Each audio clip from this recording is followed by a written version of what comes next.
So, Samuel Assefa, Director, City of Seattle, Office of Planning and Community Development. Samuel was appointed by Mayor Ed Murray as OPCD's new director in the spring of 2016. Prior to his appointment, he served as the Senior Urban Designer for the City of Boulder, Colorado.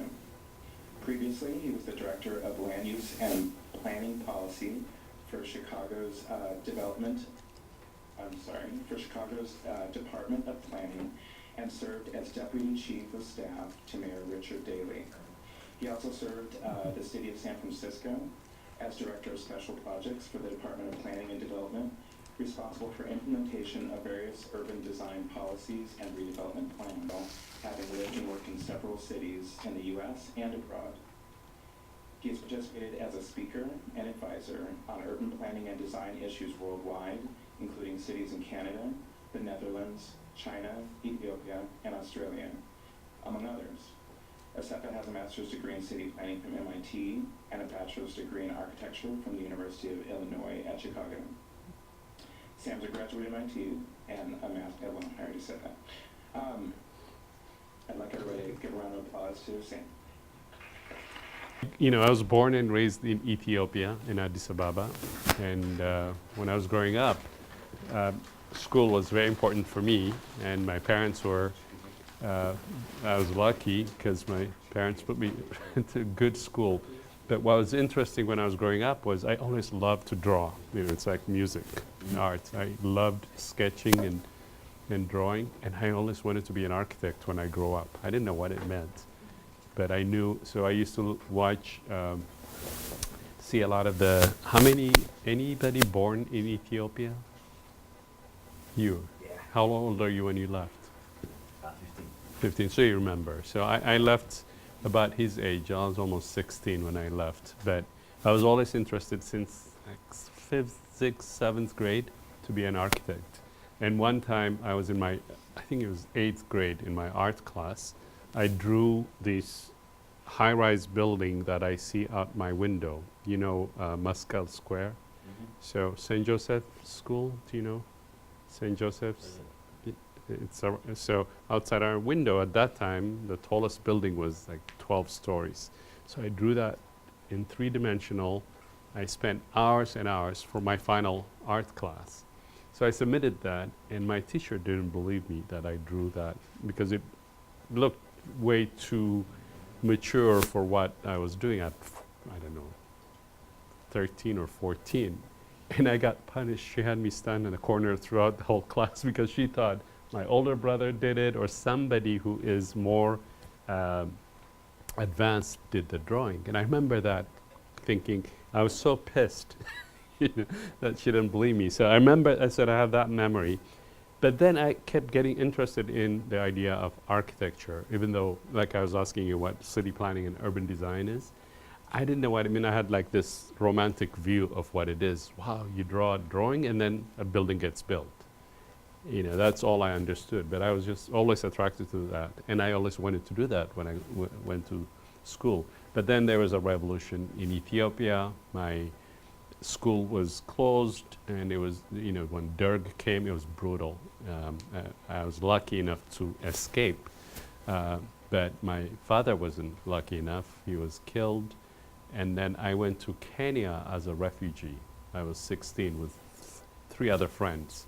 And it was a big adventure to be able to avoid roadblocks on this, to drive from Addis Ababa to Moyale. It took us about 3 weeks because we had to stop at different places and find someone that you pay to get you out of the country. Long adventure. I could talk about it for 3 hours. But fast forward, I get to Kenya, and my plan at that time was as soon as I got to Kenya to go to Israel.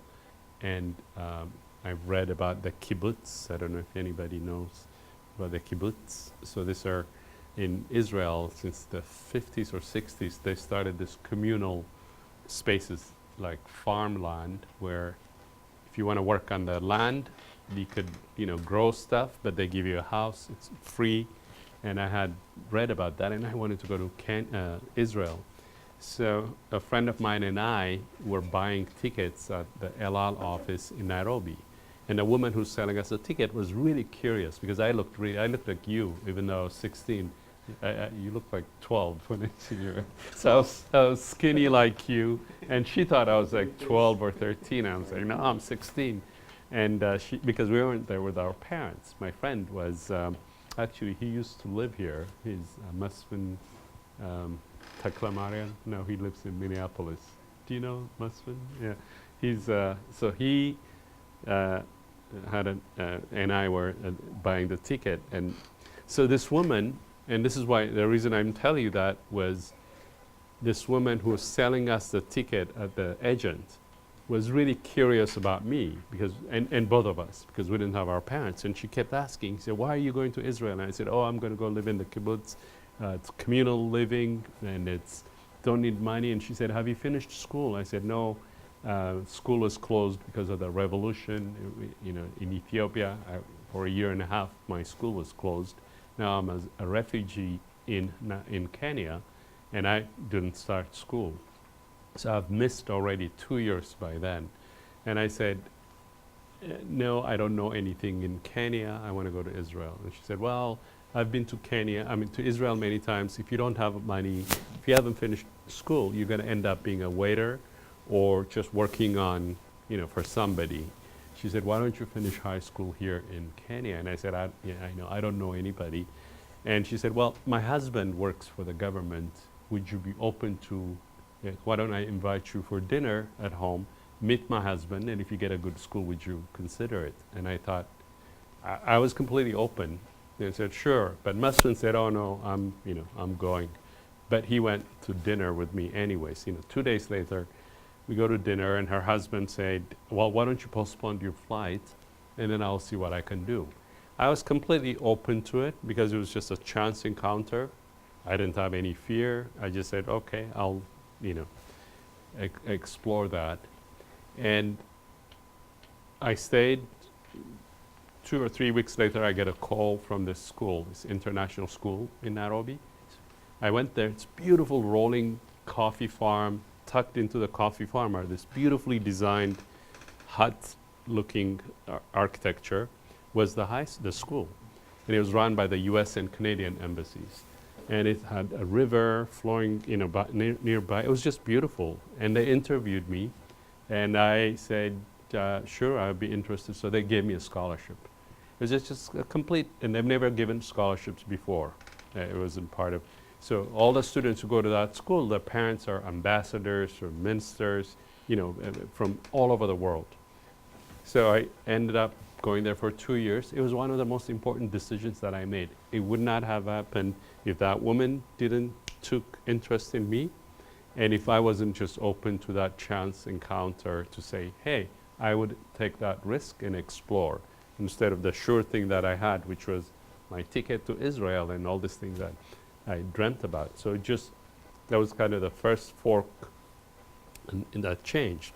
So that was one of the best decisions I made for 2 reasons. One, it exposed me to all these other worlds. My graduating class was about 17 students from about 12, 13 different countries. 6 of us from 5 different countries are to this day the best of friends.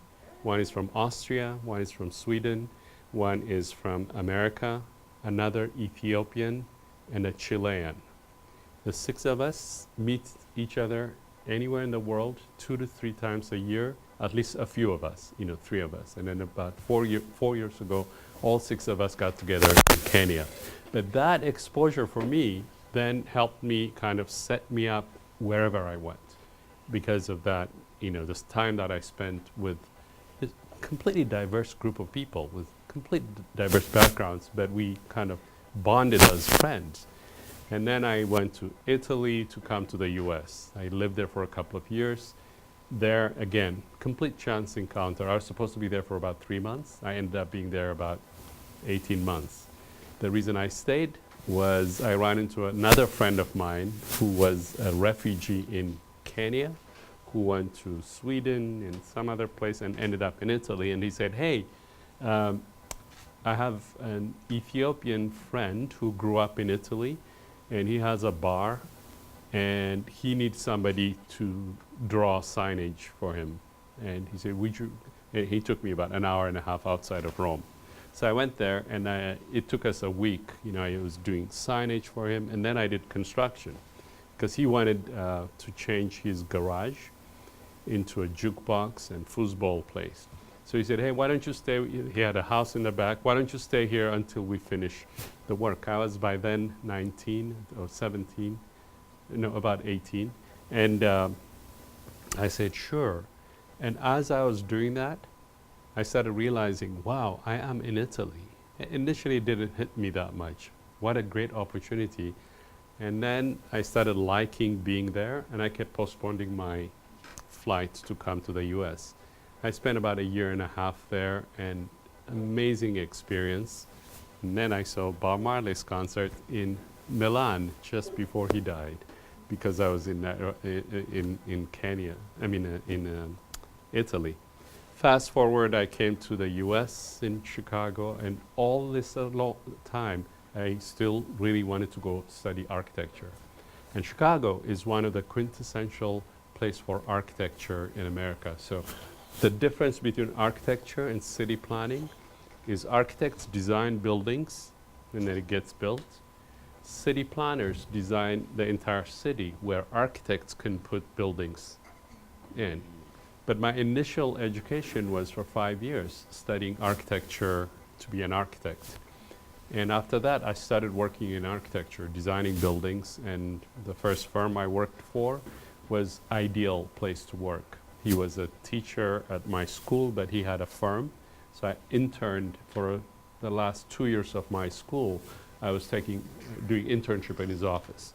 Then that led for me to continue to work as a full-time employee in his office, designing buildings.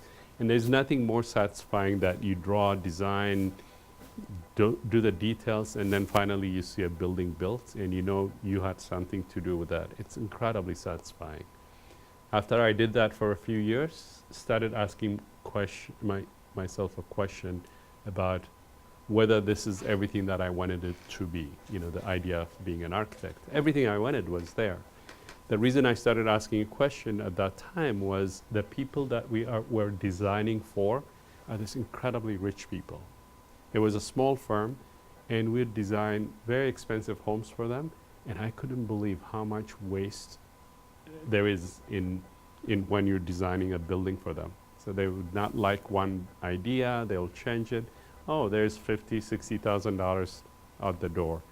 They would order a marble from Italy, it would come, we put it up, they don't like it, they would change it. That's when I started thinking, is this what I want to do? Then I started looking into what other related field I could get into. And that's when city planning came up. And then I applied for a scholarship, and I got admitted at MIT, one of the best schools for city planning and most other things. So there is where I really learned about sort of larger context of planning for larger scale cities. And all throughout, what was really useful for me is getting to know people or making contacts and never leaving any sort of bad impression with anyone, because for whatever reason, because oftentimes they would come back and they would open one door or another, or they may have me contact or talk to somebody, and then that leads to the next step in my career. And one of them was, you know, when I was finishing my graduate school, I was running through the corridor, and this woman said, hey, I saw a sign about an architecture position in San Francisco. So here I am in Cambridge. And she said, did you apply for that? And I said, oh, I didn't see, because at that time the economy was a little bad. We didn't know where we're going to end up, my wife and I. At that time she was my girlfriend, and we didn't know where we're going to end up, whether we're going to go to Chicago or anywhere else, because the job market wasn't that good. So she told me about this sign. I said, oh no, I didn't apply. She said, hey, maybe you should look at it. I looked at it, then I went to the career office, and she said, oh, the deadline is over, but you don't have anything to lose, you should submit your application. I said, sure. I scrambled, I submitted my application, and then I got a call within a week. because they were coming from San Francisco to interview at MIT and at Harvard for this job. Just by that chance, I interviewed. Right after my interview, they brought me to San Francisco in a week, another interview. Then that led to my first kind of major work. And then I ended up being there for 11 years and worked 2 firms. And then the city asked me if I wanted to work to be the chief urban planner for the city of San Francisco. That's when I first started the public sector. So all this time I worked in the private firms, architecture, design firms. When the city of San Francisco, we were clients to the city. When the city of San Francisco asked me if I want to be the head urban designer, at that time I went, wow, this is an amazing opportunity. And so that's when I got exposed to working in the public sector. And all throughout, then every time I get in that step, I have to call people that I've met before to write me recommendation letters or connect me to the right person who I should talk to, so that then that opens the door to the next step. And in San Francisco, that's when I did a lot of sort of the foundational work in city planning and public engagement and working with neighborhood groups. Has anybody here been to San Francisco? You have. So I don't know if you know Bayview, Hunters Point area, Little in bit. I've seen it by on that. Candlestick Park area. I remember that. You remember that? So it's a big kind of an old industrial area. It used to be a Navy shipyard. Most of the African Americans in San Francisco came because of Bayview, Hunters Point. They used to build ships in the Navy shipyard. And it used to be a thriving community, great music, culture. They owned lots of property there through the 50s, 60s, 70s. And then when the shipyard closed, they lost about 19,000 people who were employed at the shipyard. And then it started sort of affecting the Bayview, Hunters Point neighborhood significantly. When I and this other woman from the firm that I used to work for, and this is before I joined the city, when I was in the private sector, we went and did pro bono work for 2 years, working with the community groups to get them to realize what an amazing asset that they have with the shipyard. It's 500 acres, not being used for anything other than military, just a few ships that they break, yet it's surrounded by a high concentration of African Americans whose kids, the younger people, 18, 19% unemployment at that time. And the parents were well off, they had the homes, but the kids were not working. So we said, hey, what if you think about this area to actually support the community in the neighborhood? So we organized the groups to actually fight and go to the city and ask that this area be considered what's called a redevelopment area or a base closure redevelopment. So the federal government gave us money, and so then I became one of the master planners in designing how that area, the street grid, the park, you mentioned, where the parks ought to be, where the residential buildings should be, where commercial, where the job creating type of uses ought to be. And it took years and years to do that planning. They're now actually constructing and building it. Most of it there, it's almost 40% of what is being built is built as affordable housing because it's a federal land that was given to the city. So that was a different kind of satisfaction at a much larger scale. Things that you've been involved in, you see it kind of, and many other people as well, changing and new streets and new parks, and then people started to live there. So that's, that was San Francisco. And then my wife got tired of San Francisco. She wanted to go back to Chicago. Chicago is where her family is from. We met at the reggae bar when I first came to Chicago. The Wild Hair Frog Sanctuary and Singing Armadillo. And my cousin's band, have you heard of Ziggy Marley? Yeah. You have, good. So Ziggy was little when we first met. So my cousin's band owned this reggae club in Chicago, right by Wrigley Field. and it was used to be called, well, it's still Wild Hair Frog Sanctuary and Singing Armadillo. So they're Ethiopian musicians who were playing reggae way back before you were born in Chicago. And so we'd go there. That's where I met my wife, because they were playing, my cousin's band was playing there. And then Rita Marley invited them to go, for Bob Marley died, 1981. And they went and played in Jamaica when Bob died. And then Ziggy was 9 years old or 10. So then they became his band. So they used to come to Chicago and would hang out. So that was kind of my reggae experience there, watching Ziggy grow up in Chicago. I, diverge. But so Chicago then became, another place where I worked for almost 10, 11 years, worked for the city and the private sector as well. But each time I was really open to when opportunities come up, and a lot of the connections that I made over the years, to this day, I go back to some of my friends or teachers or people I worked with in MIT or in San Francisco, and they would vouch for me because they've known me then. So it's important to keep that linkage and connection, because none of us, do anything or get anywhere by ourselves. There are always people in each step of the way that then help you, either expose you to ideas that you haven't, thought about, or you look at what they do and maybe that interests you. For me, it's looking at other people, as well as connecting with others so that I could achieve whatever, I am interested in. At least that's, that's kind of the way I've sort of evolved over different parts of my career. Seattle came about not by accident, but when I was in San Francisco, when I was working in the planning department, this guy came to work for us as an intern. And he kind of followed me around, and I taught him how to draw. And he was very smart guy. And as an intern at the San Francisco planning department, we got to know each other. And he and I worked for a couple of years, or a year and a half there. This was in the 1990s, 98, 99.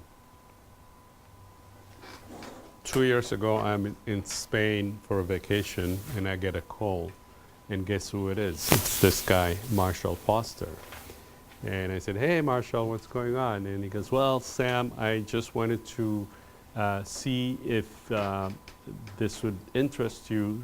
Our mayor has created a new department, and from everything that he's looking for, it's got your name on it. Would you be interested?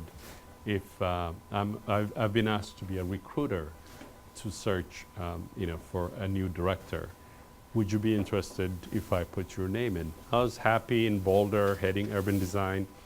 I've been there for 6 years. I wasn't, but because of that connection from Marshall, I respect his work. He is the director of the waterfront, the whole Big Bertha that was going through. You've heard about Big Bertha, how the waterfront is going to be transformed. Is that the drilling machine? I'm sorry, the what? Like the drilling machine? Yeah. So Alaska Way, the 2-level deck. So the drill, the Seattle waterfront, you've heard about Big Bertha. They're putting that tunnel. So all of that freeway is going to come down. And this is what planners and designers do as well. So that freeway will be gone in 2 years. And then that whole area will open up. So Marshall Foster is the director of the waterfront plan for the city, who's leading that. And he is the one who first contacted me. And then I started that process. I went through several interviews with other people. And then I became the finalist and recommended. And that's why I'm here. But if Marshall and I didn't get along together when we were in San Francisco, I probably would not be in Seattle. So that connection was very important for me. So now I'm, heading a new department. We're going through a political turmoil. I guess finally now it's settled. I'm on my 4th mayor in 4 months. So that's my boss is the mayor because I work directly for the mayor. And now we have a new mayor elected. She'll be inaugurated on November 28th. And just met with her yesterday, and we'll see what happens after that. Most likely I'll stay, I think. So in the city government structure, directors are appointed by the mayor. So usually most mayors some mayors bring their own directors, some will change a few. So those are the kinds of things, you have to be prepared for. So that's where we are in Seattle. Seattle, where I think most of you grew up here, right? No? Where did you grow up? I grew up in Dallas. Oh, really? Oh. Anybody who was born and raised in in Seattle? Yeah, I was You- born in Seattle. You were I was born and raised in Seattle. really? Yeah. Well, Same. Yeah. All. so Seattle is going. I was born in Kenya, but I was raised in. Oh, you really? Were you born in Kenya? Yeah. How old were you when you came? 3 months. Oh, so you don't? Have you been Yeah, back? It's not really, no. Yeah. But I just still say it. Yeah. Well, of course. That's very important. That's an important milestone where you were born. But Seattle is going through an amazing transformation over the last 15, 20 years. So for city planners, that's one of the biggest challenge because what we do is we anticipate what's going to happen in the next 10 years, 15 years, and you plan for that. And the city grew so fast that now we're catching up on transportation, housing, and other needs that the city needs to accommodate all these people that are coming. But most importantly for my office, we're also focusing on how do you retain people so that they're not displaced? What are the policy objectives that you have to put in place? And one thing I learned over time now, my job requires that I have a diverse knowledge. I can't just be city planning and design. I have to understand political issues. I have to understand legal issues. I have to understand the diversity of people and their needs because the policy decisions that I make affects a large number of people, or the advice that I give to the decision makers affects a lot of people. So on a day-to-day basis, I engage with, in my office we have about 28, 29 different projects that are going on. So my staff works on that and I deal with other departments. At any given time, I should be aware of all those different projects. It is rewarding, it's exciting, but it's a lot of work as well. But a lot of the foundation that, for me at least, it's, people, education, being open to opportunities that may come up. And for me, the most important thing is always pursuing what I love to do. It's not always easy because life is not, I've gone through a lot of road bumps and, having absolutely no money and don't know what's going to happen tomorrow in a completely foreign land. It sounds, exciting when I talk about it, but there's times in between are times that for 2 days you didn't have your monthly allowance on time and you go hungry, and there's a lot of that as well. I mean, life is at all levels. I mean, there's lots of road bumps. Granted, people have opportunities. It makes it a little easier, but for me, regardless of whatever background, my interest will always be, I want to do what I love to do, and it's not always the case, but often you end up doing what you really like to do. You'll be disappointed at times because it didn't happen as soon as you wanted it to happen. And the other is just, not being afraid.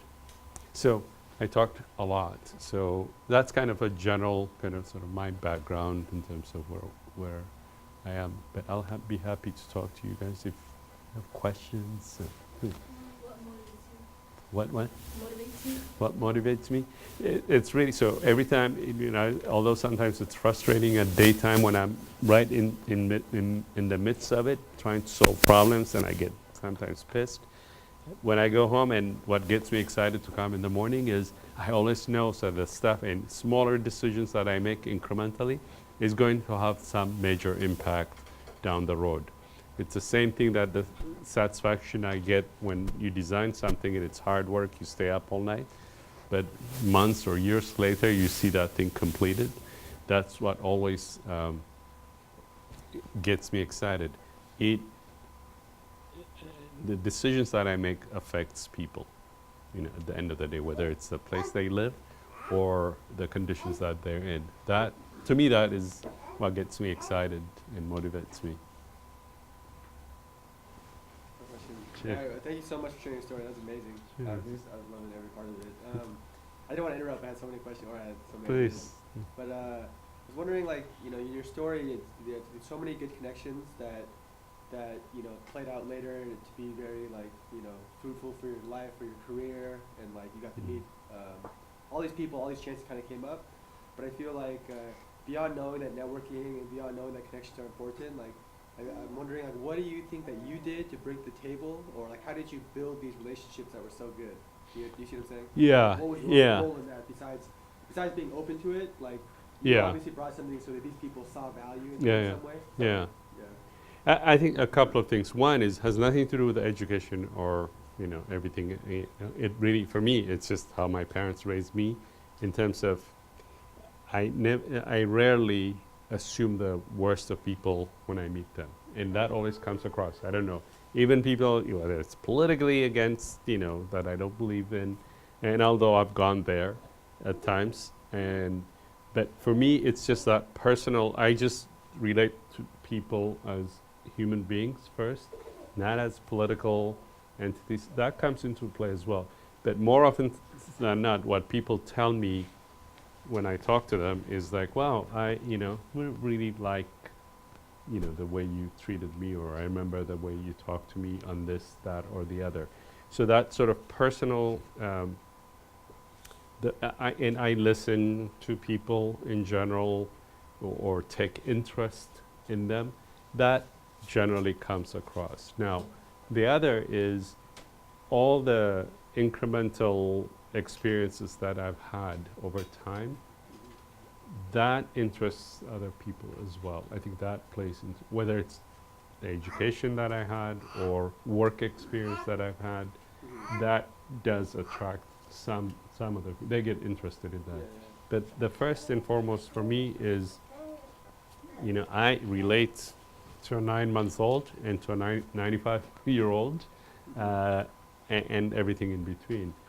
I think I mentioned that earlier. Probably my high school experience had something to do with it, being exposed in a new country at a young age on my own with multiple different types of people. Don't get me wrong, and I get pissed, and when I was at MIT, I was a big activist on anti-apartheid issues. So I would go out, and I was actually leading a group called the MIT Coalition Against Apartheid. And but even then, when we're having confrontation with the administration, try to be as reasonable as possible rather than just shouting and screaming. That's one of the things I think, from when I think about it, that helps me, at least opens up doors. Not assume the worst of people, because I've done that. I'll give you an example. This kind of, we all have biases. That's kind of human nature. But, I had this guy, this was in Chicago. I was picking up my wife from an evening theater class that she was learning, and one of the guys came out. He had a big motorcycle, and he looked completely like a jock. I don't know if you know, there was a Chicago football player called Jim McMahon. He was a quarterback. He looked just like him. In my mind, immediately, the way I saw him as well, this guy has got to be a sport jock. And I didn't care much about him, and just said hello. And then my image that I had of him was this sport jock. All he cares about is sports and his motorcycle. We became some of the best of friends because he was completely the opposite of what I was thinking. He was incredibly talented artist. He hates any sports. He just likes a motorcycle, but he doesn't care about sports. He loves music and art and theater. Physically, he looks like he's like this tough, tall white guy who looks like a football player. When you talk to him and what he does, just completely different. So, yeah. So for me, it's just like don't assume, don't. What is that saying? Don't judge a book by its cover. That comes into play for me in terms of how you, at the end of the day, you're relating with people. Yeah, it's great meeting you.